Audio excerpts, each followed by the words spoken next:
Like Hey, another 1980s news, and as reported by The Independent, Brad Pitt just sold his haunted mansion for $39 million. Wow. So the Oscar winner first purchased this nearly 2-acre property, which is located in Los Angeles, almost 30 years ago from the actor Cassandra Peterson, best known for her character Elvira, Mistress of the Dark. Boom, ba, boom, ba, ba, mow, mow. Huh. So, Elvira. Yes. Oh, yes. you just saved yourself. You know that. Because I thought you were doing some What? Foley work. I thought you were doing Foley work. No. And when you did Was I supposed to be the ghost? ba-boom, I pictured Cassandra Peterson sauntering in. What? Elvira sauntering in. My more like. Oak Ridge Boys impression. Come on, how dare you? Now who's getting canceled? I gotta say, that's what I thought you were doing too, John. I just didn't know what to call it. No Oak Ridge Boys fans in the house? Good heavens. I saw them in concert. I know I'm with you, but She just doesn't remember every single detail about the Oak Ridge Boys concert. Yes, exactly. Who are the Oak Ridge Boys again? Badoom. Wait, they have a song called Elvira. Oh, You're my kidding God. me. He's like, Badoom, Badoom, Badunk, My Badunk. heart's on fire for Cassandra Peterson. My hot pants are on fire for Cassandra Peterson. And In 1994, I'm Pitt coming. bought the mansion for a reported $1.7 million. And then from 98 through 2009, Pitt purchased 4 properties surrounding the home. Today, the luxury home includes a skate park, a tennis court, a koi pond, and several pools. See, now that makes sense to me because I know Cassandra, when she bought this, because she talks about this in her book, which is a great book again, by the way. And a tribal burial ground also acquired. It was... You move the headstones, but not the bodies, or whatever. Well, we used them to. We needed stepping stones. Come on, we laid them flat. There we go. But I remember, I think when Cassandra bought it first, she had a pretty humble situation at the time. In fact, I know there was various times in her life she was struggling to make ends meet, before this character had really taken off. Anyway, so Brad Pitt. Just look, for folks who read her book, we knew this already. But this week, the famed Mistress of the Dark revealed to People that she warned Pitt that the home was haunted before he purchased the property. While Peterson, we've talked about this before when they refer to, in articles, they, instead of saying Pitt over and over again, they now refer to movies and stuff he's been in. But some of them, you're like, go with the hits. Like, they just say like the frequent, it'd be like the frequent friends guest star. No. So this isn't as bad as that. This says, while Peterson told the Babylon actor, I don't know what Babylon is. That's that recent film that just came out that had who's the Barbie actress that was just you're just talking about that Samara Weaving. Well, she was. You said Samara is often confused for her. No, I'm kidding. Yeah. Margot Robbie. Oh, Margot Robbie. Margot Robbie. Yeah. Okay. Yeah, Babylon was a early Hollywood. Send up kind of film. It's all about the raucous days of Hollywood, migrating from the talkies into the Yes, I saw a preview for that. Yeah. But when she warned him about the supposed paranormal activity, instead of being afraid, he, quote, loved it. And in spite of her warning him about the number of different weird things that she saw, he was eager to own a home like that. Among those things that she claimed was that she saw specters walking around the upstairs, sitting in front of the fireplace, entering her bedroom, and even, quote, floating around at the bottom of the pool, end quote. Phil Spectors? That would be scary. That made me Pool wonder. specters? Phil Spectors. Oh, Phil Spectors. Yes. Goodness. That's terrifying. Yeah. Run a comb through that. Oh, and put the gun down, too. Oh, no. What were you wondering, Kat? The pool one. Hello. Yeah. Like, if thinking, oh my God, there's a body at the bottom of the pool, and having to. Did they have to jump in and figure that out every time? It was, to figure out that it wasn't really a body there? It wasn't. Yeah. It was really a specter? That would be alarming. Yeah. That would be alarming, yeah. No, you poke it with the scoop. You don't have to jump in. Okay. All right. That's a good idea. The net. Use the net. All right. Yeah, it just goes through. She, at the time they owned the house. Is that the sound of a net going through a corpse? It sounds very much like a ghost, not a corpse. Why does that sound like a lightsaber? Spectre. I only got the one sound. I got the beatboxing. Because it's underwater. That's the sound of a lightsaber underwater. Underwater. It's passing through something spectral. Got it. Anything that glows. I like it. I bought it. Yeah. Well, look, That was the one questioning. I like John's got the Foley sounds he does for anatomical things, and I do sounds for spectral things. Ba-doom, ba-doom. for spectral underwater things. Now, look, this is the sound. It's very This is niche. This is the sound of a pull net. Is that what you call it? Going through a ghost that's well endowed. A female ghost with a large Oh my presence. God. All right, ready? Ba-doom, ba-doom, ba-doom, ba-doom. Anyway, so so Cassandra and her then husband Mark I didn't Pierce- say va va voom. Okay. It didn't matter. I can't tell if Kat's clearing her throat or she's broken. I don't know which thing has happened. Nauseous. She's Oh, she's broken. broken. She's broken. I like hearing the distant "I'm broken." At Oh, the time they owned the house and she was married. Okay. So years prior, Cassandra and her then husband, Mark Pearson, even had a priest come to perform an exorcism on the house. Again, that's covered in a book. Anyway, she says, quote, "We were telling Brad all about that, and he loved it. I mean, there are not so many buyers who that would be a selling point for, but he was like, oh, that's too awesome. I love he appreciated the house so much," end quote. I think it's totally a selling point. If I ever sold my house, you have the sign out front, and you have the arm on it and above it. I love. You seen the one? It has just a little small placard under the sign that says "Not haunted." I know, that's a thing. I think that's That's the thing? perfect because you're like, Yeah. well, why are you pointing that out? No, it's totally not haunted. Of course, I'm Right. just so you know, not haunted. That's great because the implication is the other houses for sale in my neighborhood, they don't have that sign. They might be right. This one though, not Oh. haunted. Suspicious. Totally, Yeah. totally free of Phil Spectors. Yeah. So you guys have owned homes and maybe, you've owned homes before. You've purchased homes.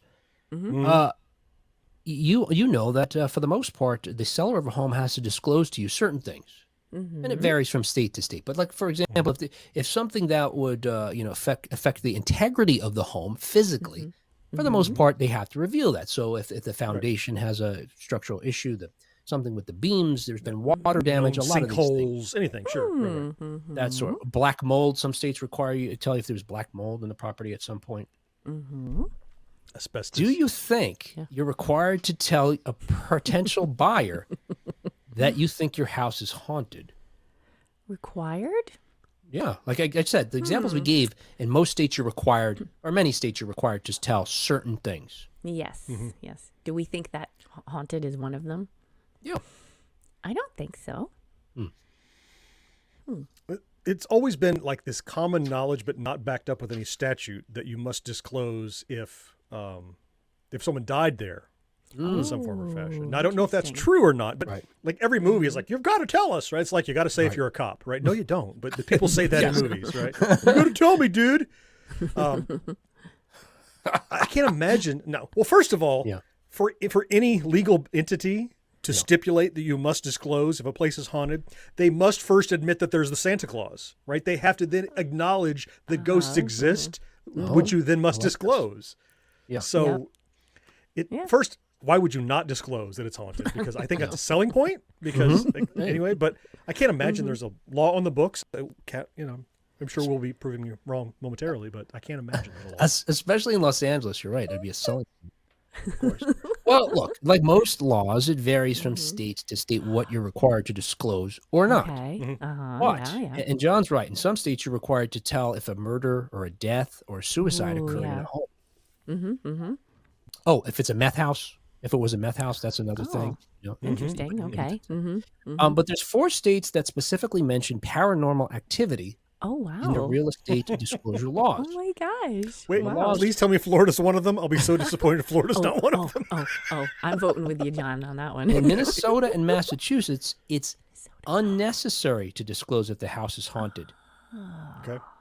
In New Okay. Jersey, a seller must truthfully tell a buyer if their property comes with ghosts, but only if asked.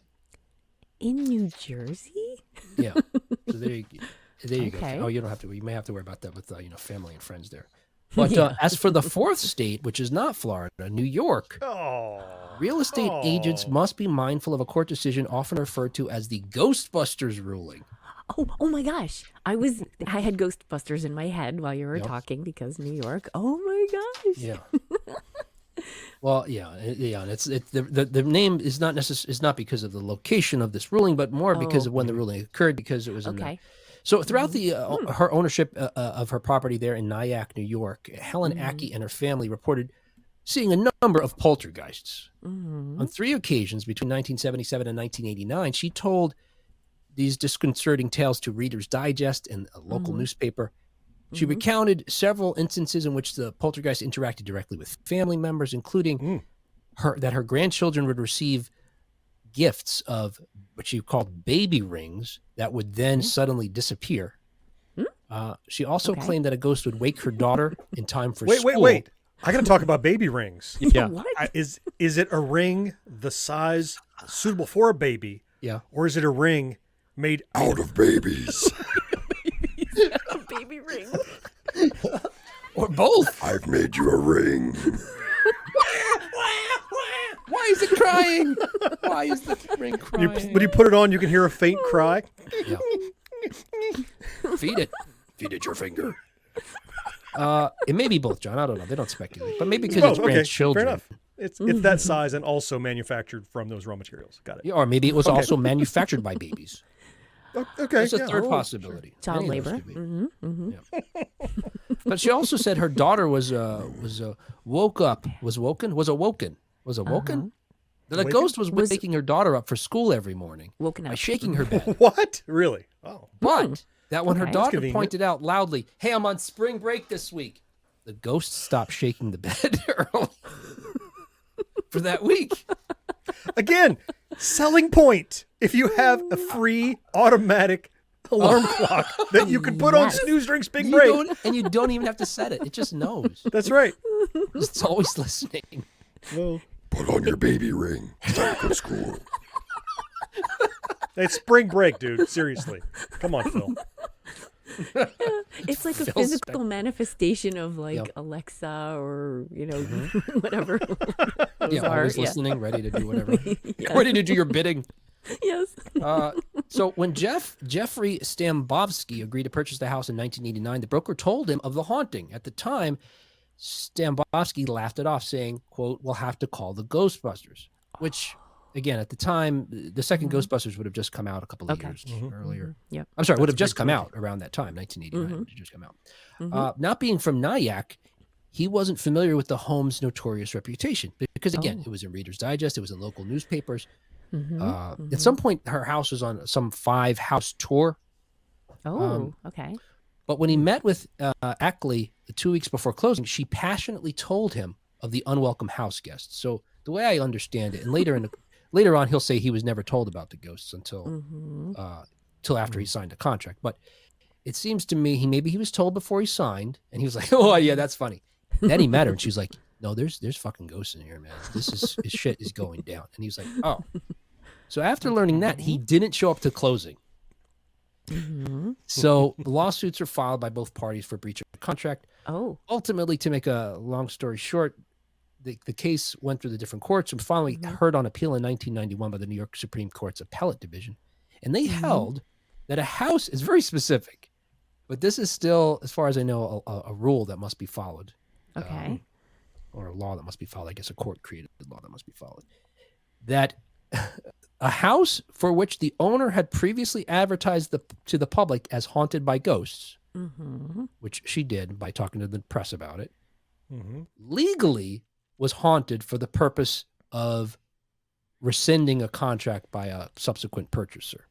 So for all legal purposes, if you say your house is haunted and you make it publicly known enough, that house is considered haunted. So to John's point, we don't have to prove, or maybe distinguishing from John's point, we don't have to prove Santa Claus exists. If you go around saying Santa Claus exists for the purposes of this contract, Santa Claus exists. So if that's the reason to get out of the contract, you can get out. That is some limp, milquetoast, awful proof of existence of ghosts, if ever. If you've ever said out loud to anyone there are ghosts here, you must disclose. Yeah. It's almost denying the existence of ghosts. It's just saying, well, people will think your house is haunted because we advertised it in the past. That's what it is. So ultimately, Yeah. in this the thing with the murder, the thing with the meth houses, they all fall into this category of what's called like emotional conditions or Okay. Like public perception. stigmatized Sure. houses. Okay. That, they can be perfectly cleaned of all the meth crap. Right. But, and the fact that someone died there doesn't usually mean anything. But yes, Right. most of our culture is filled with dummies, so they would could affect the purchase. So. The reality is somebody's died everywhere on a long enough timeline, but in a house, Yeah. there's that energy that look, I don't know if it's true or not. I don't know if it's real. I don't hang out with ghosts, but But he's not If you're afraid of gonna- no ghosts. no. If you're going to put it in law, it should be more than just, Yeah. have a priest come in and verify that it's haunted or something. A young priest and an old priest. Right. Cover It's all the required bases there. by law.